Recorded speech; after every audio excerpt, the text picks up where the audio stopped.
आगामी लोकसभा निवडणुकीच्या पार्श्वभूमीवर शिवसेना उद्धव बाळासाहेब ठाकरे पक्षाकडून जी आहे ती लोकसभा उमेदवारांची पहिली यादी जाहीर करण्यात आल्याचं पाहायला मिळतं। या पहिल्या यादीमध्ये 17 जणांना जे आहे ते उद्धव ठाकरे गटाकडून स्थान देण्यात आल्याचं पाहायला मिळतं। मुंबई मध्यमधून शिवसेनेचे ज्येष्ठ नेते राज्यसभा खासदार अनिल देसाई यांना लोकसभेच्या रिंगणामध्ये उतरवण्यात आलेलं आहे, तर ठाण्यामधून राजन विचारे यांना पुन्हा एकदा लोकसभेची उमेदवारी जी आहे ती देण्यात आल्याचं आपल्याला पाहायला मिळतं। याशिवायच सांगली लोकसभा मतदारसंघासाठी जिथे महाविकास आघाडी म्हणून काँग्रेस त्या जागेवर दावा करत होतो, मात्र त्या जागेवर आता चंद्रहार पाटील यांना उमेदवारी जी आहे ती जाहीर करण्यात आलेली आहे। त्यामुळे सांगलीच्या जागेवरून काँग्रेस आणि ठाकरे गटामध्ये मिठाचा खडा जो आहे तो पडू शकतो असं बोललं जाते। तर मुंबई ईशान्यमधून जे आहे ते संजय दिना पाटील यांना लोकसभेच्या रिंगणात उतरवण्यात आलेलं आहे।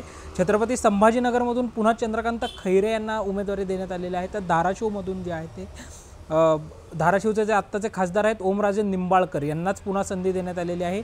बुलढाणामधून नरेंद्र खेडकर यांना लोकसभेच्या रिंगणामध्ये जे आहे ते उतरवण्यात आल्याचं पाहायला मिळतंय।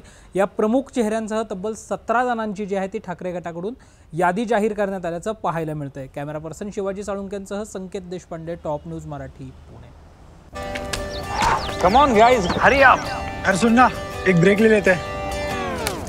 Guys I am telling you, तुम लोगों को सही से ट्रैकिंग नहीं आता, but that's okay, you can learn. रोज का ढक्कन देना। ये रेड वाला है, सही वाला देना। अबे ढक्कन, पहले तो सही पानी पीना।